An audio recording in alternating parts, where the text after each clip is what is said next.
पत्रलेखा, ठीक हो? तुम्हारे ऊपर अभी क्या गुजर रही है ये मैं बहुत अच्छे से समझ सकती हूँ। पति के बिना पत्नी की जिंदगी कैसी हो जाती है ये मुझसे बेहतर कौन जान सकता है। But you don't lose hope. तुमने सुना ना ऑफिसर्स ने क्या कहा? सम्राट की तलाश अभी भी जारी है। मुझे तो पूरा यकीन है, 100% यकीन, हमारा सम्राट वापस आ जाएगा। अच्छा एक बात सुनो, यूं अकेले कमरे में ऐसे उदास सी मायूस होके बैठी हो, नीचे आओ, पूरी फैमिली के साथ बैठो, सबके साथ टाइम स्पेंड करो, सबसे बातचीत करो, तुम्हें भी अच्छा लगेगा और उन्हें भी अच्छा लगेगा। मुझे लगता ही नहीं है कि मैं इस फैमिली का हिस्सा हूँ। पत्रलेखा, लाओ, अभी तुम्हारी शादी को कुछ ही दिन तो हुए हैं, रिश्ते बनने में टाइम लगता है। और तुम देखना, जब तुम फैमिली के साथ उठोगी बैठोगी ना, सबसे बातचीत करोगी, तुम्हें बहुत अच्छा लगेगा। पत्रलेखा, शिवानी तुम? वो एक्चुअली मैंने सोचा पत्रलेखा के साथ थोड़ा टाइम स्पेंड कर लूं और इसका भी मन हल्का हो जाएगा। अच्छा लगा कि पत्रलेखा को खुश करने के लिए, उससे बातचीत करने के लिए तुम यहाँ आई। जिंदगी में पहली बार तुम्हारे मुंह से अक्लमंदी की बात सुनी है।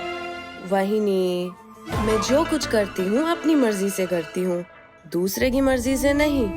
Anyways, you carry on.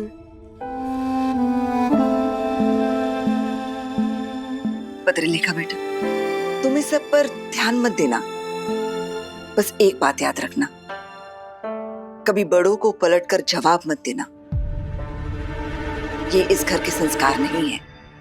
यही तो वजह है कि मैं सबके ताने और अपनी बेइज्जती चुपचाप सहन कर रही हूँ।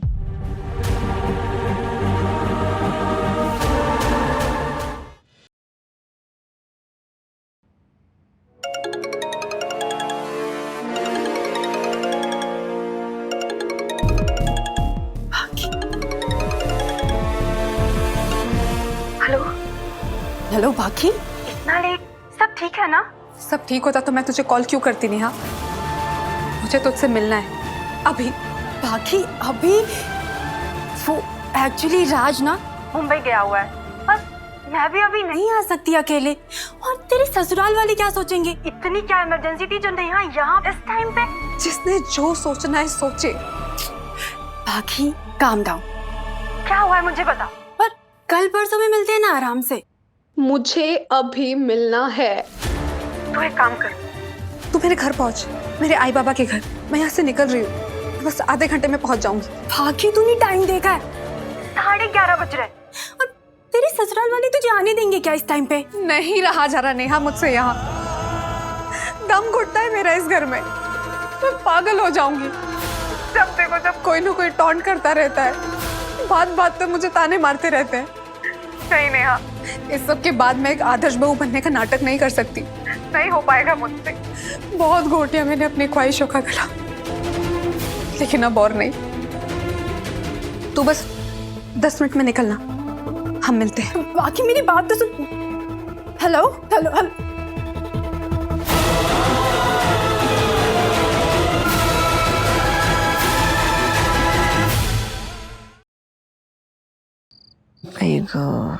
वहीनी आपने बुलाया था? अच्छा हुआ, ये स्टेटमेंट से एक बार आप दिख। वहीनी काय झालं? सर दर्द कर रहा है? हाँ थोड़ा सा। एक मिनट, मैं अभी आया। अरे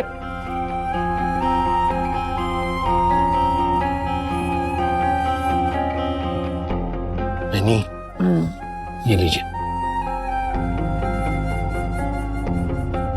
राहु दे रहे? नहीं नहीं, दवाई तो लीजिए ना, सर दर्द कर रहा है। और ये लीजिए। काय? वहीनी, क्यों इतनी चिंता कर रही हैं आप? माना कि हम इस वक्त बड़े मुश्किल वक्त से गुजर रहे हैं, लेकिन चिंता करके क्या फायदा? अपनी ही सेहत खराब होगी ना। सम्राट के जाने की चिंता तो है ही मुझे, पत्रलेखा की वजह से भी है। मतलब?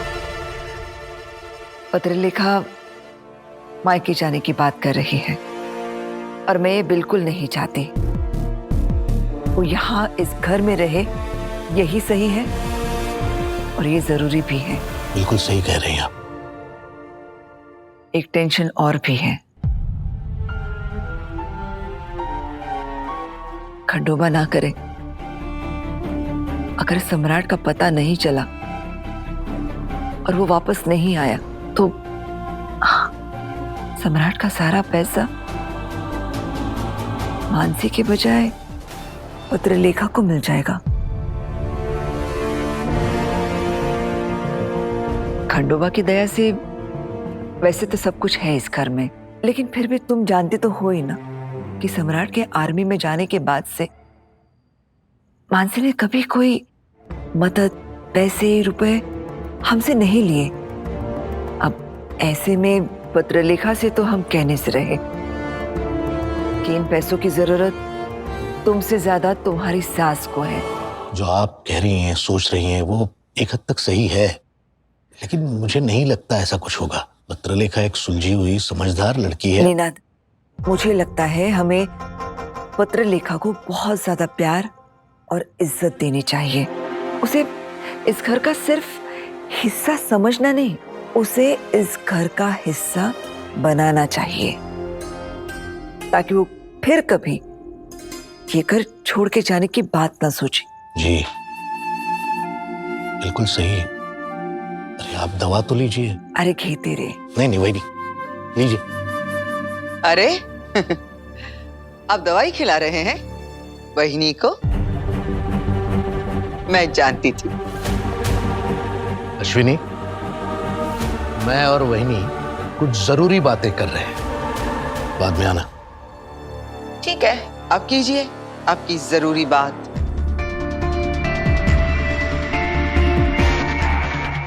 But for your kind information mister Ninad Chavan, पत्नी को अगर बुखार हो तो पत्नी का ख्याल रखना भी पति के लिए जरूरी होता है। तुम्हें बुखार है? वहिनी बस ऐसी, कुछ खास नहीं। हाँ, बस ऐसे ही। 102 है, कुछ खास नहीं। अब खिलाइए बहिनी को दवाई। मेरा क्या, मेरा तो बस ऐसे ही। अगर तुम्हारा ये सब हो गया हो तो हम अपनी बात कर लें। हाँ बिल्कुल कीजिए, बड़े शौक से कीजिए। दीजिए पत्रलेखा को ढेर सारा प्यार।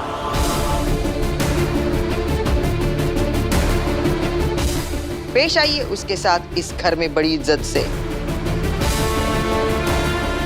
बनाइए उसको इस घर का अहम हिस्सा, ताकि मानसी ताई को। इसमें हर्ज क्या है अगर सम्राट का पैसा मानसी को? बस बहनी प्लीज, इस मामले में आप मेरा मुंह ना ही खुलवाए तो बेहतर होगा। अश्विनी, जिन बातों को समझने की अकल ना हो उनमें चुप ही रहा करो तुम। तबीयत ठीक नहीं है ना तुम्हारी? जाओ रेस्ट करो, जाओ। काश मेरी भी ऐसी किस्मत होती, मुझे भी कोई अपने हाथों से दवाई खिलाता। अपनी किस्मत को मत कोसो अश्विनी। अच्छी या बुरी, इंसान अपनी किस्मत खुद लिखता है। मेरी किस्मत में कैसे लिखूं बहनी? मेरी तो कलम ही छीनी जा चुकी है। छोड़ो। पत्रलेखा सम्राट की बीवी है। सम्राट के पैसे पे सबसे पहले उसी का हक है। इस सच से तो आप भी इनकार नहीं कर सकती। तुम्हें बड़ी चिंता है पत्रलेखा की वजह? जो सच है वही तो बता रही हूं ना बहनी। और मुझे पत्रलेखा की कोई चिंता विंता नहीं है। मुझे तो बस अपने बेटे विराट की चिंता है, क्योंकि मैं नहीं चाहती कि मेरा विराट भी अपनी भाभी को। अश्विनी, अपनी हद में रहो।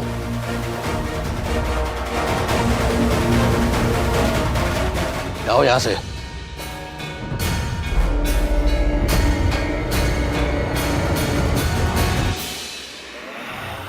मानसी ताई, लो दवाई लो। बहुत चिंता कर रही हो तुम। देखो सम्राट हमारा भी बच्चा ही है, हमने कभी उसे अपना भांजा नहीं अपना बेटा ही समझा है। आप खामखा टेंशन मत लीजिए, सब ठीक हो जाएगा, पता चल जाएगा उसका, मुझे पूरा विश्वास है। थोड़ा धीरज रखिए वंशिता जी।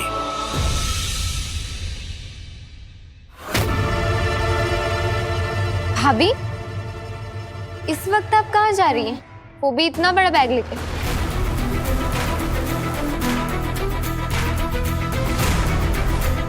मैं कुछ दिनों के लिए अपने घर जा रही हूँ।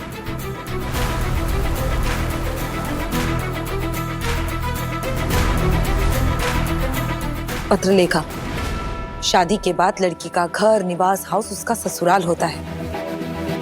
मैं अपनी आई के घर जा रही हूँ।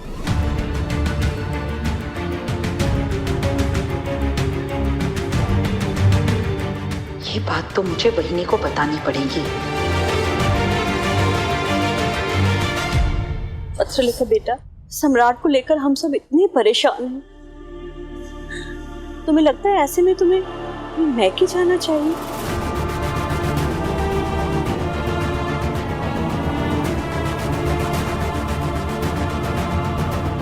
आई, मैं जल्दी वापस आ जाऊंगी।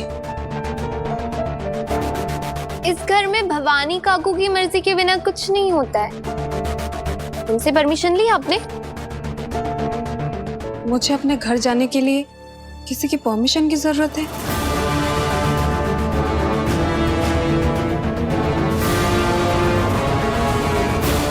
चलती हूँ आई। जरूरत है पत्रलेखा।